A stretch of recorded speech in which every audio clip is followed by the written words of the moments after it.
delighted to introduce Luke Russert, an exceptional author and journalist, joining us to celebrate literature and shed light on mental health.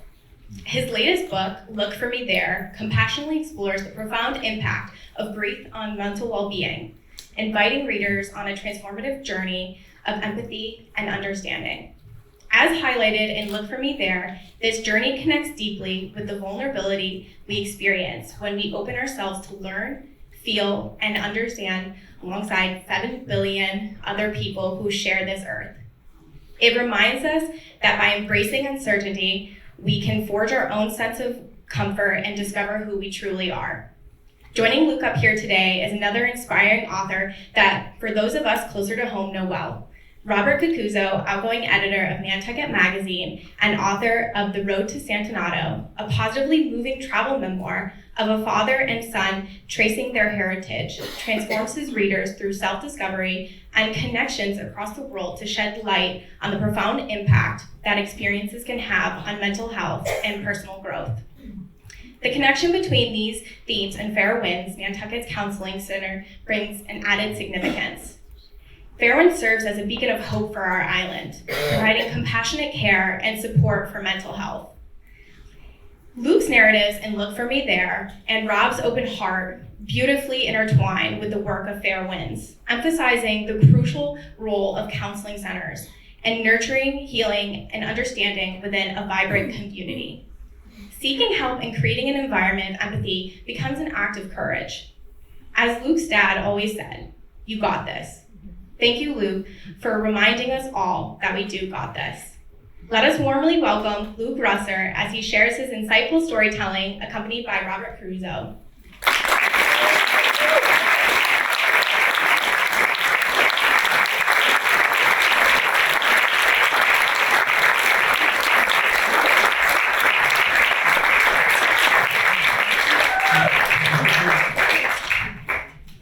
That's the blurb for the paperback. Thank you so much. I was going to say, that was perfect. And I should just note, two things. We were just discussing this. These are kind of public service announcements before we get started. We were commenting on the fact that this is a free festival, which on Nantucket, that's a lot of free things. So let's keep it free by supporting this important festival. And also Fair Winds is a very worthy cause here on Nantucket that helps kind of serve as a mental health safety net for everyone. And thank you for everyone to throwing it together so quickly at the Dreamland. That is not easy, having worked in television. It's breaking down cameras, cables, lights, action. And it's a cooler venue, which I'm very happy about. Else I would have melted into the floor at the Athenaeum. So it worked out okay. So thank you for showing up. It worked out Luke well showed for up with a everybody. little mini fan. Yeah. I want to start with a question that I never have asked any guest that I've interviewed on stage. And the question is very simple, but I'll give it some context. How are you? And the reason I'm asking that question is, you have been on this remarkable journey. You traveled for 3 years by yourself. You then went into the solitude of writing, and I'm sure there's other people involved with that, but mostly it's a solitary pursuit. Your book comes out, it becomes an overnight New York Times bestseller. You're suddenly one of the most covered books I've ever witnessed. And I'm wondering, when I ask you, how are you? Is your cup filled more from what you've been doing most recently with touring this book? Or do you somehow yearn to be back on the road and having that experience? That's a really good question. I think for me, the journey was very long. And when I talk about a journey, it was the 15-year anniversary of my father's passing this last Tuesday. And I think about the peaks and valleys over that time and the scars and what constituted all that. And one of the things that was so important to me about writing the book was I felt that it was my time to sort of put my own story out there, leave my imprint. And originally, I wrote it to try and help someone who had lost a parent or a sibling or a loved one and feel a little less lost. And when I put it out there, it was nerve-wracking because you don't know how it's going to be received. aside from sales numbers, I think the first thing is like, oh gosh, is this too much navel gazing? Am I complaining too much? Am I whining too much? Are people going to look at this and just dismiss it as, oh, it's, everyone goes through experiences like this, like, shut up and move on. I think you worry about that. Thankfully, it was the opposite. I think it's a subject, grief, that is still so taboo that a lot of people were able to open up. And I was emotional in the beginning when I saw how it was resonating. So you ask how I am, I'm doing great because the book has helped a lot of people. And that was what the original goal was. And I've been really touched by the letters I've gotten.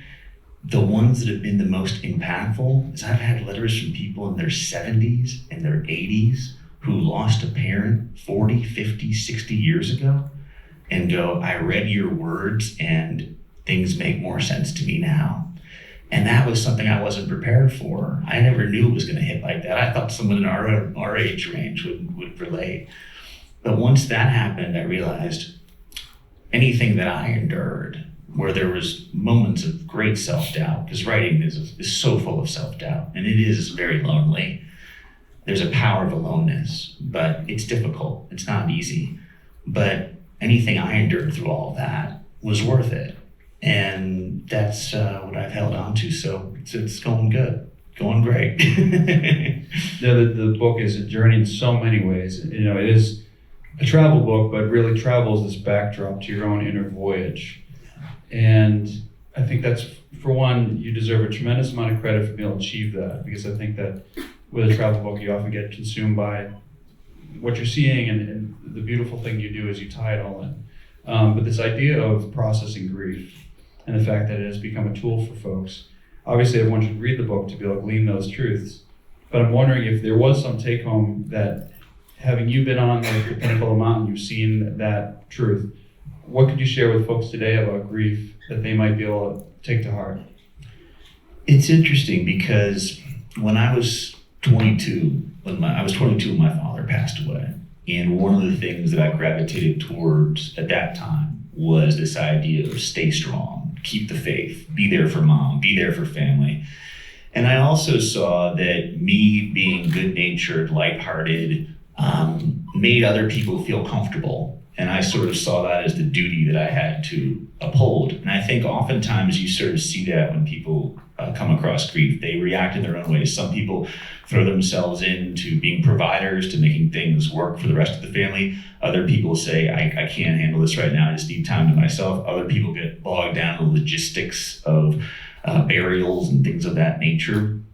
But I think what I came to realize is that for a lot of years, I stored and ignored things, because had I really dealt with them, I'd have to confront that my father was actually gone. So it was simply easier to take those feelings, put them away, and not notice them, and blame anxieties or blame things as being related to work or being related to relationships, and sort of, this happened with dad, and I miss him, but I'm over it, etc. And it wasn't until years later where I got off the hamster wheel of working every single day in a very high stress, intense environment, sometimes toxic, that I came to realize, a lot of those feelings you were having wasn't necessarily derived from work stress or relationship stress. It was that you had not processed losing your best friend, your North Star, your guiding light. And I got to that place because of the travel, because I had that time to be alone. What I learned through all that was something I say now, I picked up along the way: you may never move on, but you can move forward. And you come to realization that those who we miss, who moved on, the last thing in the world they want is for us to be upset and sad when their memory comes up. But it takes a long time to get there, because you have to get to that vulnerable place. And especially for young men, that's very hard. It's very hard. I would have moments where I just felt like I wanted to cry, but I just, can't do that, can't do that, can't do that. Take a walk, you're good. And I think that's something that we've gotten better on in a society, where we're trying to get more into that space, but it's long, it never really goes away. And I heard one thing that was so interesting in the course of this book tour, which this lady said, I was in a really difficult place, and one morning I knew I was okay. And I'm going to tell you why I knew I was okay. I said, why? She goes, I knew the future would never be the same, but that was okay. And I thought that was such a brilliant way of stating it. And I think I got to that point. So the future is never going to be the same, but it's okay. Yeah, what that brings to mind to me is you gave such a riveting talk on Friday night. I hope everyone got a chance to see that, where you were musing on the theme of freedom. And I think what was so beautiful about it, and you'll have to fact check me if I'm wrong here, but from my memory, you said something to the effect of true freedom is being able to kind of come to peace within yourself. And during a previous conversation, you and I had discussed this idea that you were running away from something, but what you realized was what you're running away from is what you was running towards. How did you, first of all, during your journey, when did that come to light to you? And how did you pivot? Because I think that whether we're traveling the world or whether just going through everyday life, we are in that mindset. And so what wisdom would you share along those lines? Well, thank you for the kind words about the freedom speech. You get a call, or you're saying, you're opening for Sebastian Younger, Imani Perry, and Jody. Like, oh, okay.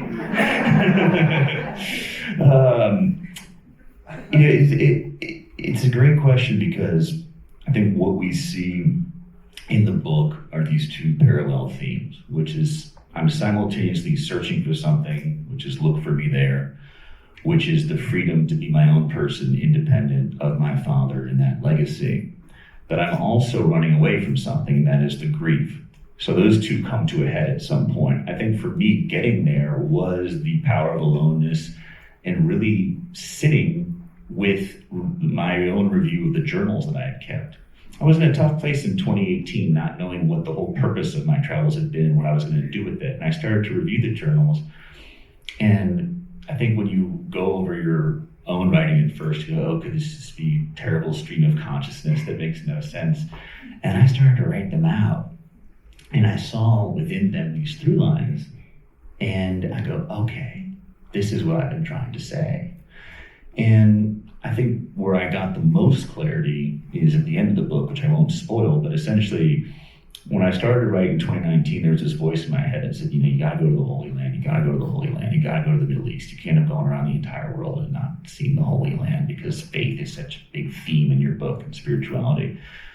So I go to Old Jerusalem, and if you haven't been to Old Jerusalem, I highly recommend you go, no matter what your faith or background is. You have some of the most significant sites of Christianity, Judaism, and Islam literally put together like in a small shopping mall. That's what it's like. So everywhere you walk around, you're just hit in the face with something profound. But it was there at the Church of the Holy Sepulchre where I really went and prayed at the tomb of Christ, sort of asking for some guidance, and the guidance didn't come aside from, keep praying, he heard you. And then I went outside, and lo and behold, after all these stores were closed up, there was a guy on the street selling yarmulkes, and the one on the front was a Buffalo Bills yarmulke, which was a connection to my father. But what that did was, it all came clear there is that, our lost loved ones with there's signs. You just got to pick up on it. And the more you're aware of things, it sounds so simple. People say, how did you get to this sort of place of clarity? I said, you become more aware of things. And oftentimes we are so into phones or into what society says is the next step we have to take. And it's always frantic. And there's never a moment of pause and reflection. And when I actually took that moment of pause and reflection coming out of the tomb of Christ, like, wait, what am I supposed to do? Wait, there's no clarity. There's the clarity. And I won't give away the ending. I bought the Buffalo Bills yarmulke and I went to the Western Wall as a Gentile with it. There is a lot of clarity there. One of the other things, you're grieving your father, you're finding yourself, but you're also discovering your mother in a way too, Maureen. He was here, by the way. He was over there. Yeah.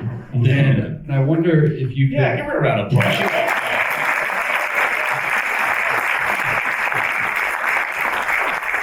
I wonder if you could talk about what that relationship, how that relationship evolved through you writing this book, but also what people could apply from what you've learned to their own relationships. Like, it is true. I mean, I've had experiences where I've written about my own family and discovered that I didn't really know them to the fullest extent that they deserved or that I should have.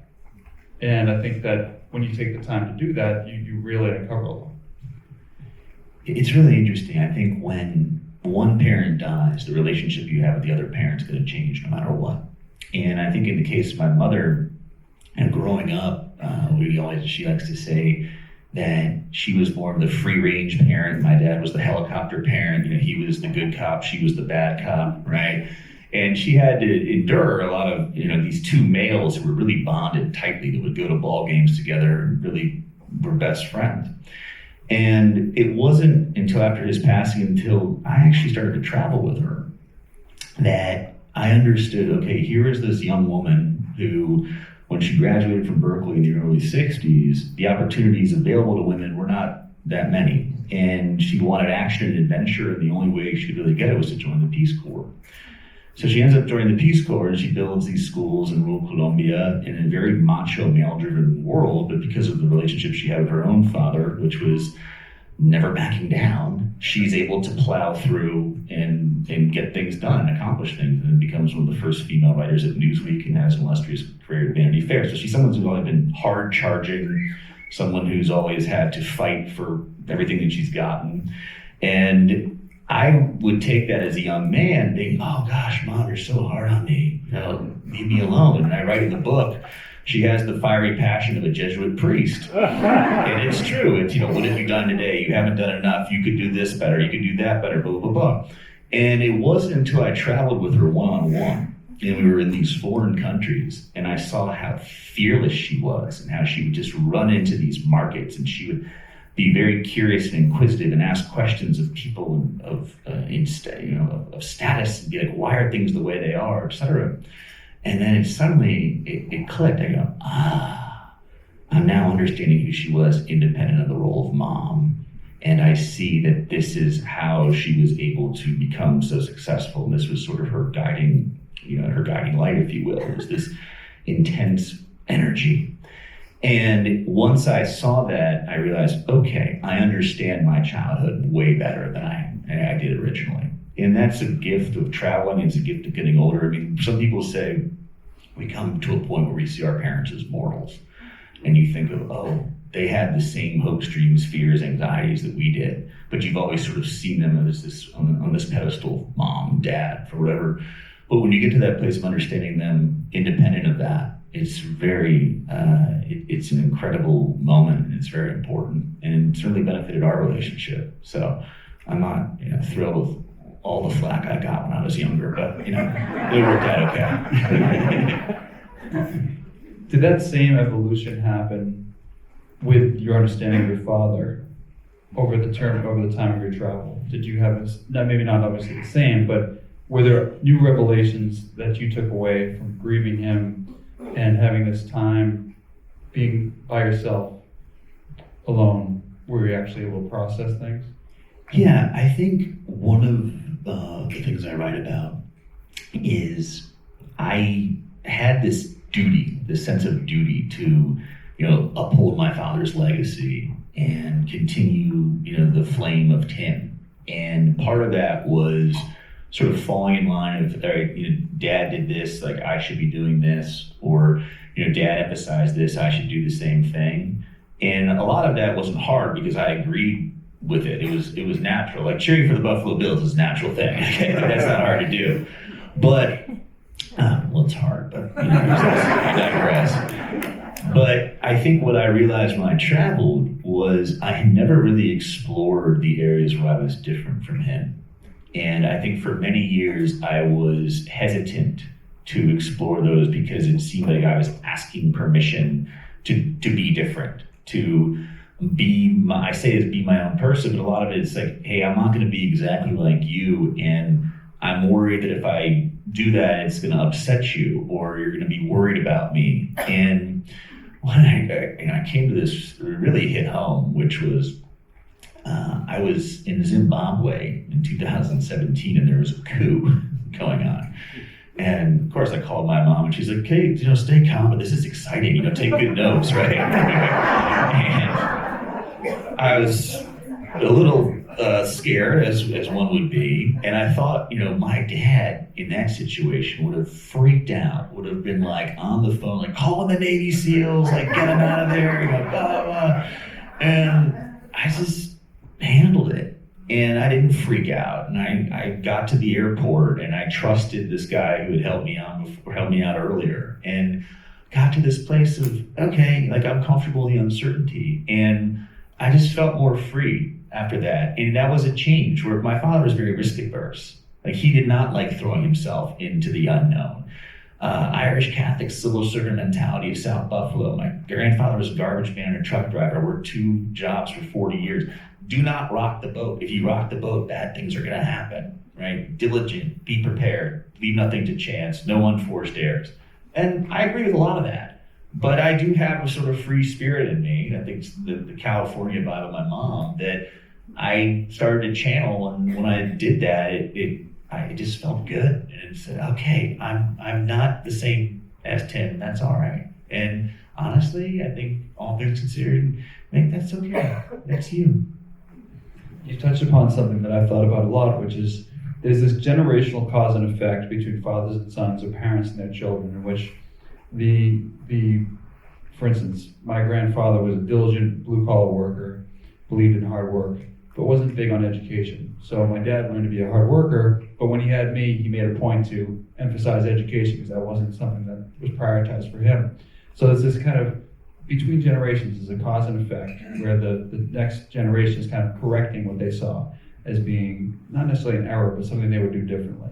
Do you have any thoughts on that kind of, thinking back to your grandfather, your father? I think it's a good question. I think, my dad always knew that his dad loved him, but it wasn't, the World War II generation was not, giving hugs and kisses saying, I love everybody.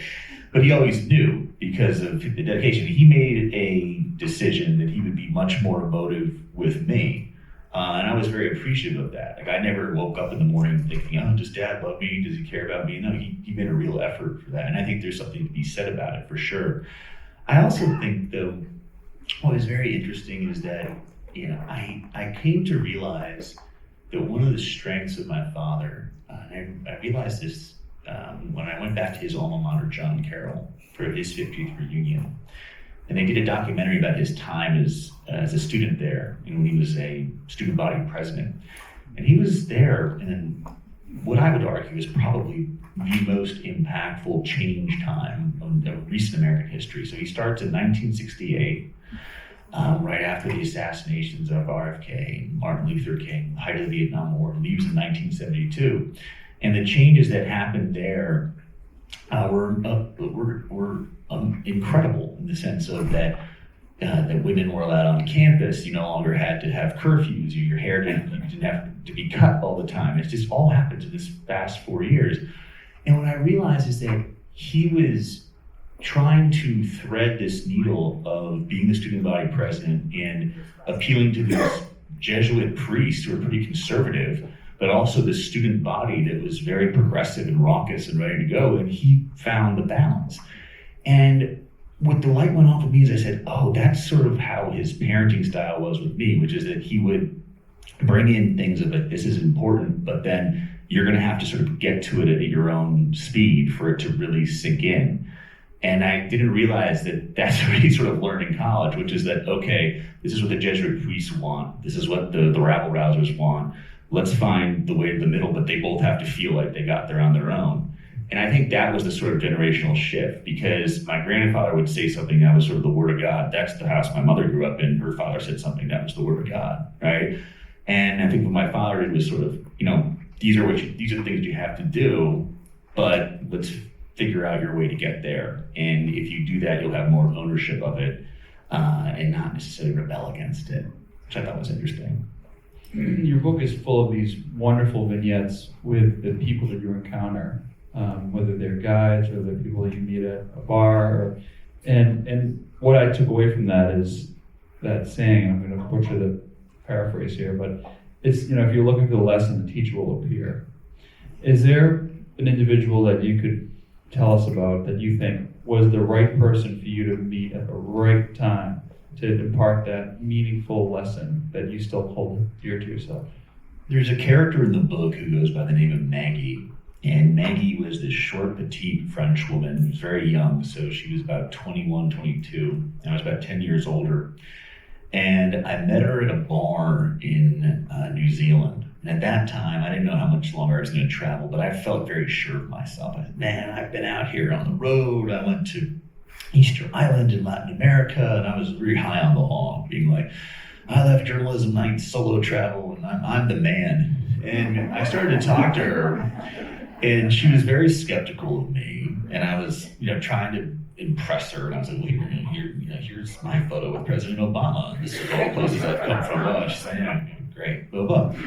And so I started to talk to her, and she had this fascinating backstory, which that she had worked in France at a technical school and got to be a member of their audio union, which is, by the way, a great job because once you hit your certain hours for the year, you don't have to work anymore. So she would work overtime, and I think she hit her hours by like month 7 of the year. Okay, so she has these 5 months to travel.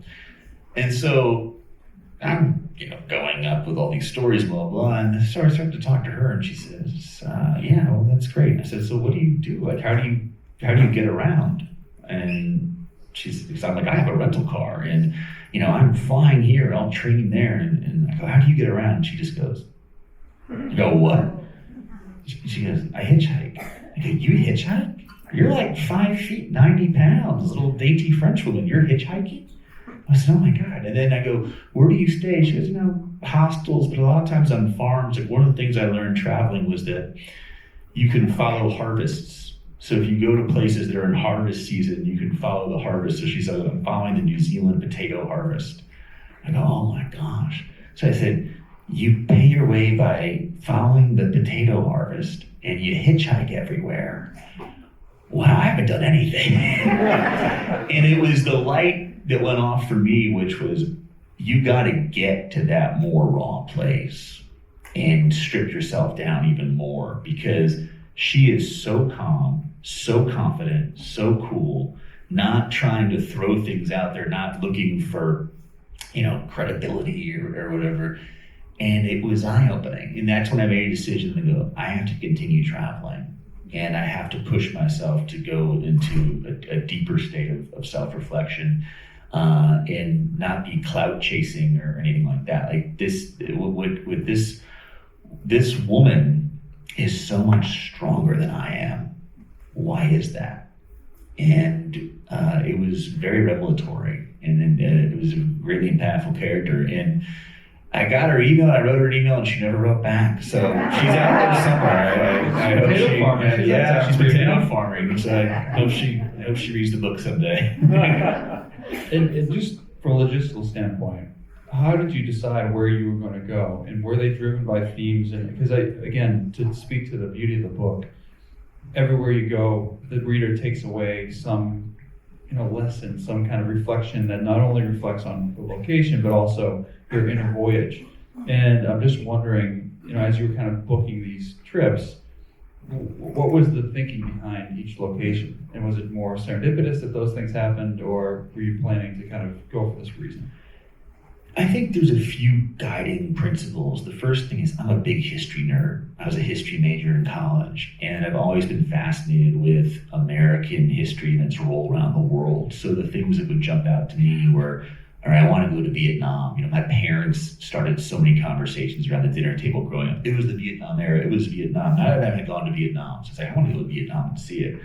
Hiroshima, which is something they wanted to see where the atomic bomb fell. I was always just very much interested in what the actual fallout was of that. I think because there was a guest at my high school who had survived it when I was young, and I remember her stories. And then I remember my college professor, he was a very confident guy at BC. It was the only time he ever stood up in front of a lecture hall and he said, I don't know the right answer to something, so I wanted to explore that.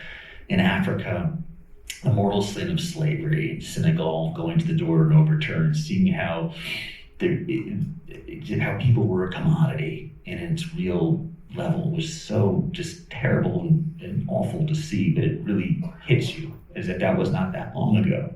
So I think history was a sort of guiding light for a lot of these things.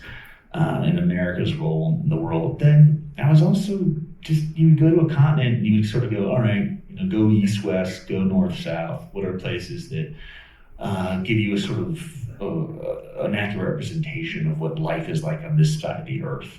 But yeah, that was sort of what I went through. And the other thing that I was fascinated with was countries that would go through reconciliation. Because I think that's something where if you look at the United States, we're so divided right now. And we think we can never come together again. And I can tell you, like, I went to Rwanda, where neighbor killed neighbor, hundreds of thousands of people died in this terrible genocide. And they got to a place of reconciliation, and it was a beautiful thing to see. How did they get there? Because they came to the realization of, if we're opposed to each other all the time, nothing will ever get better. And you can fight that fight forever. But to move forward, you gotta be unified. So things like that. Talk a little bit about the importance of travel, because I think we all, to one extent or another, value it. But it can be a tremendous teaching tool. And just the point you made, I think, is a great one on what you can glean from. But what prescription would you make to people who've got the means and time to do that? I think solo travel is incredibly impactful because it forces you to become comfortable in uncertainty, which is the ultimate gift that travel gives. And as you go out into the world and you're picking up little bits and pieces of different culture, you suddenly feel more fulfilled, you feel more well-rounded. But you also can shed a past version of yourself, because when you go to a new place, nobody cares who you are. You get kind of stripped down to the most important thing that you can give of yourself to others is respect.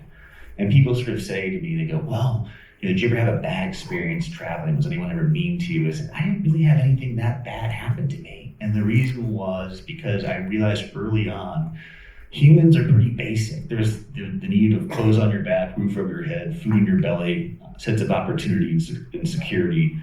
But those fundamental things aside, if you're respectful and kind, it doesn't matter where you are in the world, people will give that back to you. There's always going to be bad apples. But that was something it was a really valuable lesson. And I got it from the experience of here's this universal thing that could be thread everywhere. I was so grateful for it. The other thing that I would say is the beauty of travel, if you do it by yourself and you do really unplug, it forces you to confront things that you may have not wanted to think about, and it gives you an opportunity to do it. So it was a lot easier for me to think about the weight of losing my father when I was looking out over the beautiful vistas of Easter Island than it would be maybe sitting at home surrounded by the world I knew or the creature comforts I knew. And the last thing I will say, what I love so much about solo traveling, is I had an opportunity to go to a friend of mine's wedding in India. He got married in India, and a lot of my high school friends, we all went there, and we took a bus ride together to go to this village, and we're in this incredible stretch of rural India, and I got my face looking out the window, and I'm like, this is so incredible, this is great. Wow, this is just India. We're in the belly of India. And my friends from high school were sitting there talking about golf. And I said, this is why I solo travel. Because if you travel with your friends, sometimes they retreat to the environment of security, which is the golf game from last Sunday. And if I'm in the middle of rural India, I don't want to be talking about my handicap, right? One of the things I've encountered with travel is, especially solo travel or when you're really off the grid, not necessarily vacationing, but doing long-term backpacking, is that you can kind of be guaranteed that at some point the SHIT is going to hit the fan spectacularly. And I'm wondering, A, could you tell us an anecdote along those lines, maybe something that wasn't in the book? And B, what did you learn about yourself from that you carry with yourself today? The coup is the obvious one, I think, that I mentioned earlier. There's other stuff where I think you experience an illness or a sickness or whatnot, but the one that actually wasn't in the book that was difficult was I was in Nepal and I was moving luggage out of a car. I don't even think my mom knows about this. And the luggage fell and it hit me in the crotch area, we'll put it that way. And it wasn't good. And I was really in a lot of pain. And I go, oh God, what am I gonna do? This isn't good. And I was like, okay, I'm hurting in the stomach here, like there's something off. And just to give you an idea of how our medical system is here in America, I find this physician's office in Kathmandu, and they go, well, we'll just get you into the MRI right away. I was like, how much is the MRI? He's like, $38. It'd be $38,000 here in America. And so it does the MRI, and I go, do I have a hernia or something? Like, what's going on? Blah, blah. And the MRI comes back, and he's just like, oh, it's a very painful injury. He's just, keep everything, put together and don't hurt yourself again. But you could walk, just wear good underpants. And I went out and through Nepal and did that. That was okay, but you took one step at a time. But that's the thing. It's like you just prepare for that, and I think it's also interesting because in that moment I reflected upon the United States a little bit. Like, imagine that happened to you in the U.S. Like, you got to go to the ER, right? You got to wait for hours on end, right? Then you get thrown into this office and this money and this insurance form, blah blah. And I'm not saying the American system's not terrible. There's a lot of good parts to it. But it's Nepal, like, I'm hurt. Okay, machine, boom, boom. We're good underpants. Have a good day. And that's another thing about traveling. You go to other countries. Pharmacies are actually pharmacies. You walk in, you say, oh, I got this rash on my arm. Well, where were you? I was hiking through this brush. Oh, that plant. Okay, here it is. Is that a prescription? Yeah, it doesn't matter. Have a good one. Boom, boom. Right? It's just things like that. It's really interesting. One of the things that I think you do fantastic in the book is you're traveling, but I think you also have moments where you reflect on the United States, good and bad, but also I would say generally pretty positive. And you take moments to highlight the things that you really appreciate being an American in our history. But given the fact that you've traveled to nearly 70 countries, if you're going to pick someplace where you were going to relocate for a long-term period of time, which one would you pick? The place that I really fell in love with, just from a livability standpoint, was Japan. And the reason why, I wish I could speak the language. I can't. And it's such an interesting place because you do feel it if you can't speak the language. I mean, it's not done from a place of malice. It's that the Japanese principle of respect is at such a high level. Like, there are some places they won't let you into if you can't speak Japanese because they don't want to embarrass the Japanese person there for not knowing English. It's just, you can't do that. We don't want to embarrass anybody else. So there's such a premium put on respect and decorum and kindness, which was, you almost think, oh, that's going to stifle creativity in a way, but for whatever reason, it doesn't there. And I was enamored by that. I really, really gravitated towards it. Like, the efficiency, the cleanliness, the kindness. So that was a really nice place. Another place that's not in the book that I really fell in love with, which is a little bit different, sort of the flip side of it, but I enjoy it because it has not been touched by consumerism, is Tbilisi, Georgia, the country of Georgia. And it's this very interesting place. It's the birthplace of wine, and it's part Asia, but part Europe. And it's one of the countries where Iran has visa-free travel, so there's all these Iranians that they come to the border and they throw away their hijab and they just go party and they go right back. And then you have all these Russians that are coming about. And that was a place where I was just like, wow, this is such an interesting confluence of cultures that there's so much creativity. If I got a flat here and hold myself up for 9 months, I could write a really good book. Like, there's just a lot of stories there. So those were two that jumped out. It's actually a nice Georgian community here on Nantucket. It's really good food. So I should open a Georgian restaurant here. That would be good. It would do well. Indeed. You get a reservation. Indeed. It would do well. When you look back at your, let's just say, former self, this comes to mind when you were talking about shedding your version of yourself. You look back at yourself as the news correspondent. Who do you see today? I had a really interesting trajectory as a news correspondent, because I started out as somebody who was there to really keep my father's legacy alive, and then I realized that the only way I was going to ever enjoy that job was I really had to make it my own. And so I went on Capitol Hill, and I was very aggressive as a reporter, learning the ropes, but also realizing that I was going to have to work twice as hard because there was a target on my back. Nepotism charges were never going to go away. So I looked at that kid, and that was a very competitive guy, young man in his 20s, that was focused on proving himself and was very much the Roosevelt's man in the arena type of mentality. And I remember waking up in the morning, you know, when I put on the coat and tie, I felt like this, leaving the locker room in my uniform. That's how I sort of said it to so that's what I said to myself. And there's that competitiveness can be a good thing, but you have to channel it, because if that's the only mentality you have, there is no time for self-care. And you're not aware of the things that perhaps are making you anxious, or perhaps are being a negative influence in your life. So I look back at that young man and I'm impressed by some things, but then I also look back at that young man, I'm like, man, you really put a lot of yourself out there in a way which was difficult, which retrospectively, you should have had some more time for self-care. And I'm very proud of the job I did at NBC. As a history nerd, I loved going to the Capitol every single day. It was so fun. It was like a front row seat to this beautiful American democracy and that experiment that's ongoing. But I ultimately came to a point where I knew that even with the accolades that I was getting, I didn't feel completely fulfilled. And I'm happy I had the courage to try to answer that question. I think a lot of people don't do that, because we live in a society where it's, oh, you're successful, you're doing great, you got what you're supposed to get, like, great, keep on going. Why would you do something radical, right? And I think I probably look back on it more fondly because I got out. Yeah.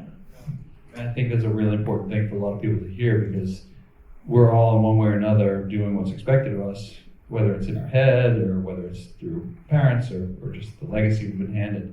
And it takes a lot of courage to do what you did, to step away. I appreciate that. And I think one thing that we become more aware of now is that if you're doing something consistently to sort of prove something, it's good. There's that competitive fuel, but it's really hard to live in that space permanently. And as I've gotten older, I've noticed that. And there is real value in being able to turn it off and to disconnect and to unplug. And folks have said, if I don't have the ability to travel, or I'm like, I understand the privilege, I get that, but there's something we can all do, which is take your phone, put it away, and go walk in the woods for 2 or 3 hours and just breathe and get out of that competitive headspace. Get out of this idea of I have to do this, I have to do this, I have to do this. Just reset. Okay, who are you? What are you doing now? What's important? What's not? And I was really lucky that I was able to get there, because I was not on that trajectory. You're in that high stakes competitive job, and it doesn't have to be TV, it can be law, it can be medicine, it can be anything, it can be social work. There's that competitiveness that people can't turn off, and it can be really harmful. Yeah, I'm going to ask 2 more questions. I'm going to open it up, so if you're thinking of your questions, be ready. One of the things you've said to me in the past, we were talking about your book, and you went from one extreme to a totally different extreme, being completely untethered, and you said that there's a lot of risk in having a lot of slack because you can eventually hang yourself with it. So how do you find some medium between that and your day-to-day life now? So when I was traveling, the thing that was really beneficial was my assignment every day would be write in the journal. And that was a sort of way to center myself and sort of the Jesuit examine, I call it, like, what did you notice today? Where did you do bad? Where did you do good, etc.? So I think there's sort of value in that, the discipline of the self-discipline, for sure. I think for me, I got to a point where I was expecting there to be this aha moment, since why I'm going to the next country, the next city, the next experience, like something will change, something will open up, but it doesn't work like that. You have to, the aha moment is when you actually look inward and you start doing the difficult job of being aware and trying to answer the questions, okay, why do I feel that way? Why am I feeling this way? And you have to confront hard truths, which is I may not have been my best version of myself. I may have been storing and ignoring something. I may have been trying to work through something that I'm not really equipped to handle by myself. I need to go seek therapy. I need to go seek help. I need someone to help me in this journey, open up my eyes to what I'm missing. And that's something that you got to get there on your own. People can help you, and then thankfully we live in a society now where there's never been more people willing to help. But you really got to get to that place of, all right, I might not be able to do it myself, or I'm stuck, and there's got to be a way forward. And I think what's interesting with the freedom I talk about there is when you're on the hamster wheel for so long, freedom is like, yes, it's exciting. For a long time, it was great.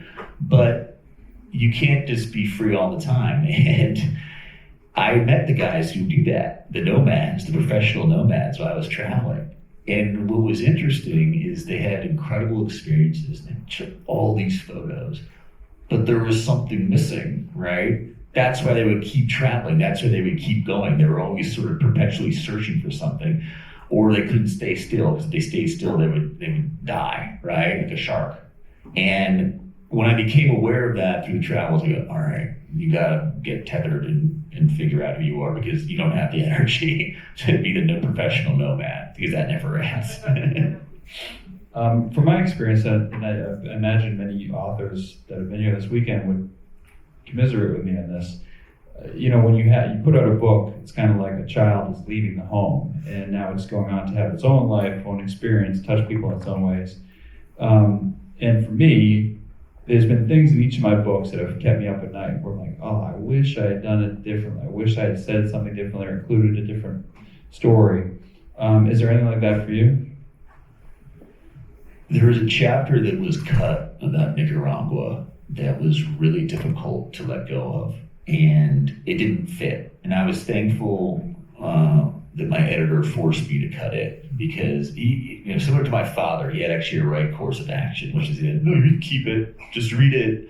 If it really makes sense to you, you can keep it. And I was like, well, it does make sense to me. I'm the author, and it's gonna stay. This is my book.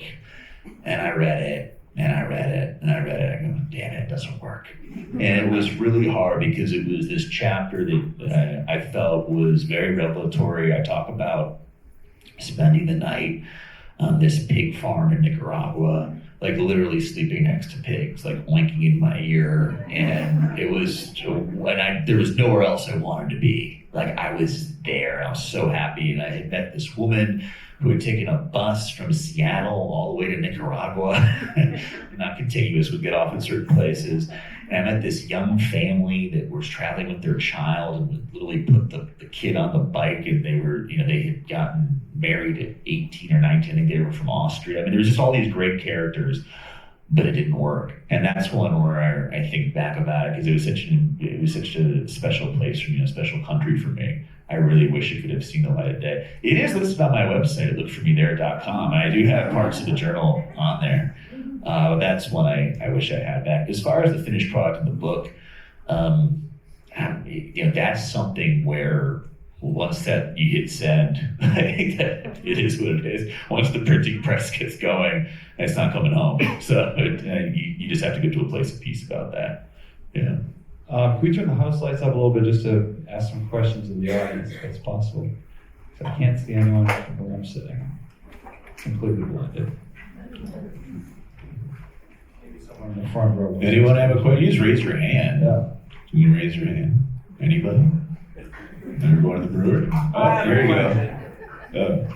Has your view of Nantucket changed since you've been on your journey? Oh, good question. Has your view of Nantucket changed since you've been on your journey?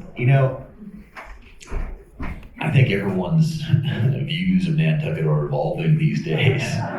But at least for me, what I realized about Nantucket was it was my first experience as a young kid, just being fully consumed by nature.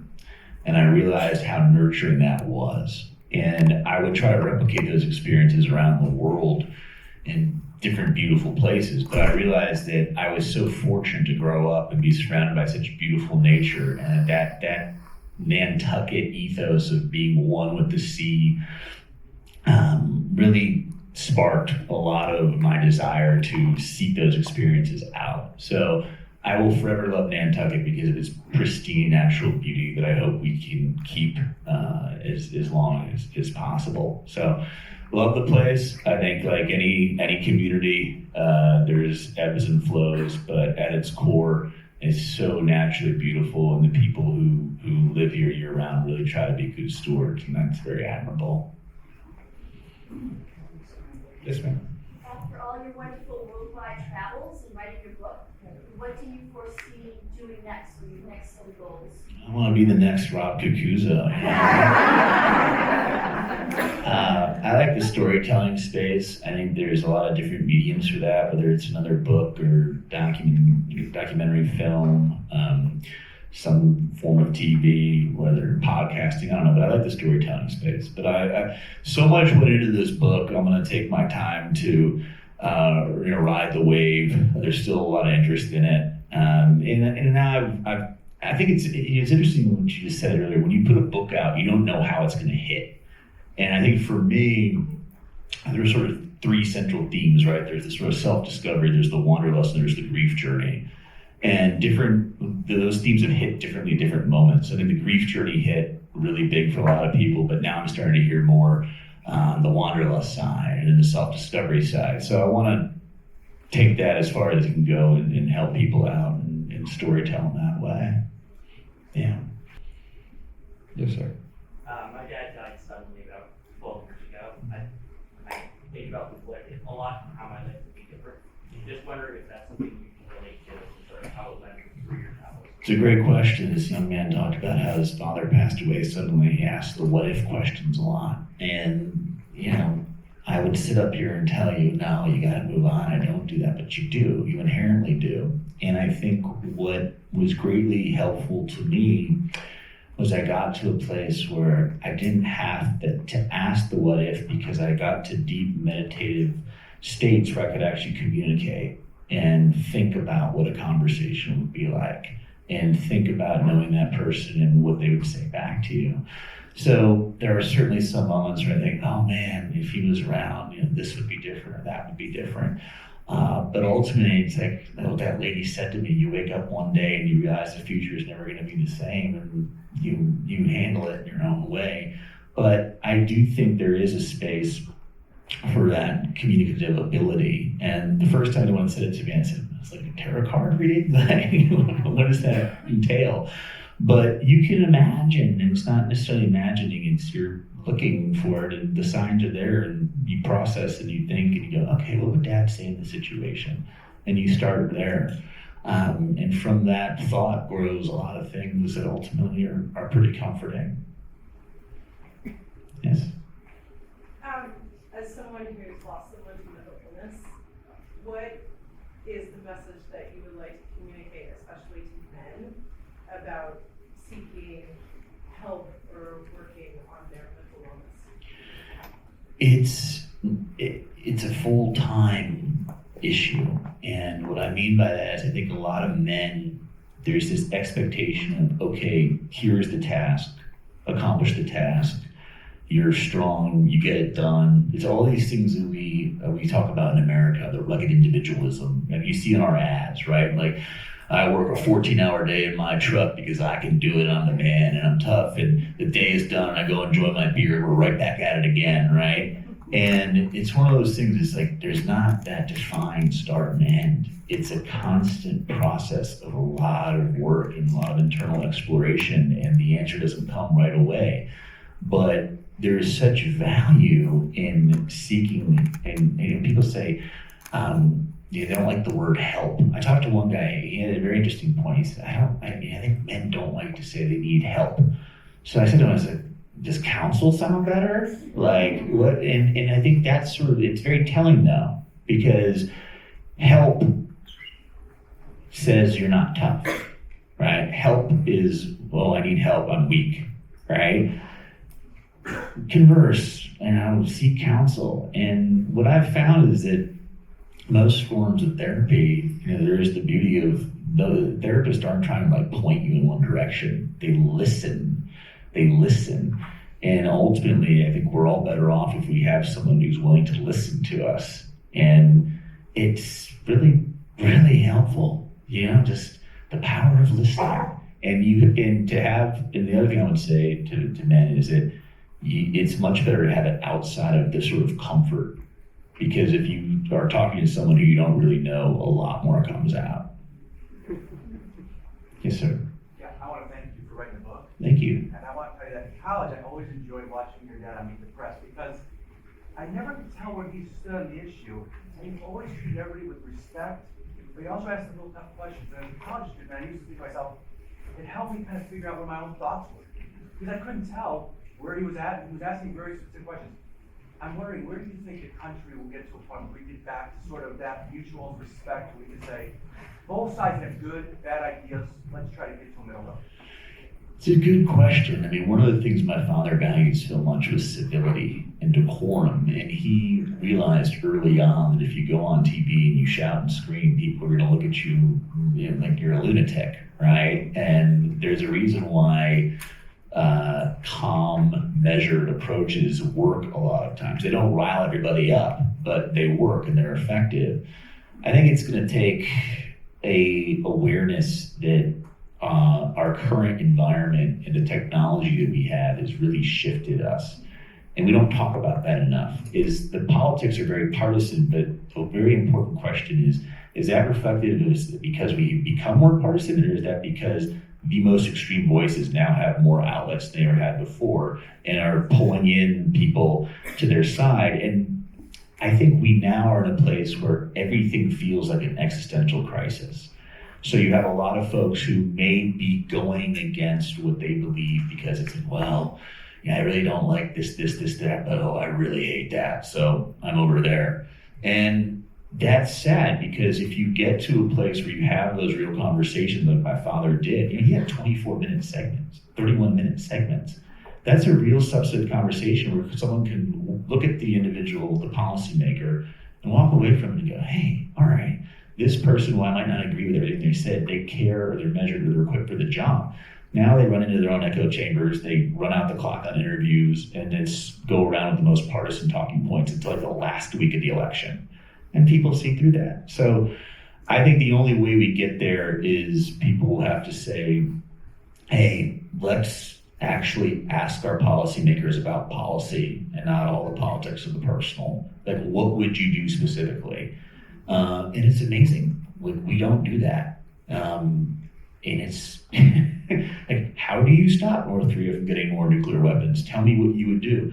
No one asks those questions anymore. And it's something where I have some confidence in the kids coming up because they are aware of this, but it's a really long, hard fight.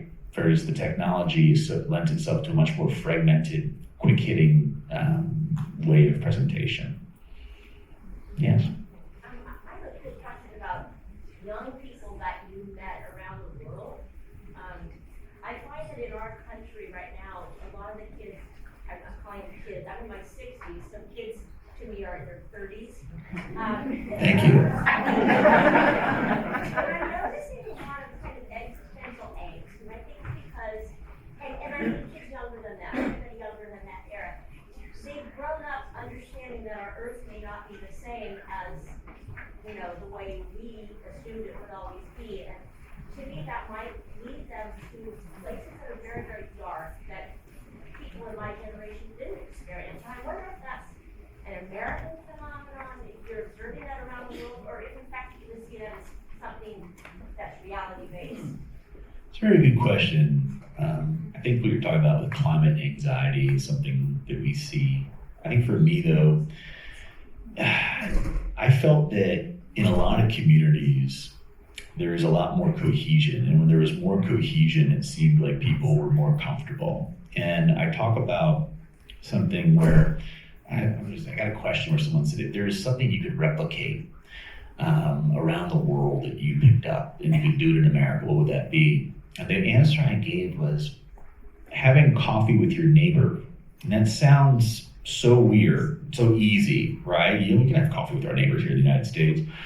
But I stayed in Havana, in Cuba, and every single morning I stayed in this very, I would say, like working class neighborhood. And you would wake up in the morning and you would get your coffee and you would walk around and you would talk to every one of your neighbors and their kids and everyone was sort of together. And what I noticed in that environment was that those people were generally happy. Whereas in America, we're sort of partitioned off in our own homes, with our own fences, and our neighborhoods. There's not a lot of communication. So then we are more focused in on what is coming in through the phone, right? Not so much as what is in our literal community. And if you just start paying attention to all the terrible news stories that you have on your phone all day, you are going to get very anxious. You are going to think it's the end of the world. AI is going to take over tomorrow. We're all done, right? And there's now been a study that shows that people are tuning out the news because it's too depressing, right? And I didn't see that around the world. I think a lot of people would come from more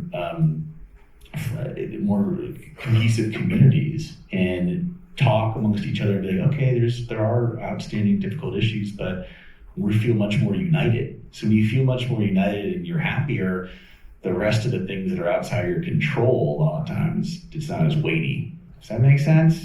Well, yeah. The beer's getting warm in Cisco, so we're gonna let you off. There is another talk that Luke's gonna be doing in July 17th here at the Dreamland? No, at August. August 17th, excuse me. August 17th will be a conversation with Luke, so you can go in there. He's gonna be rushing to the back to sign books. So if you can let him get through, I know he's like a beetle now, so. But if you can get him back there, sign some books. Luke, it's been a delight to have you. Thank you so much.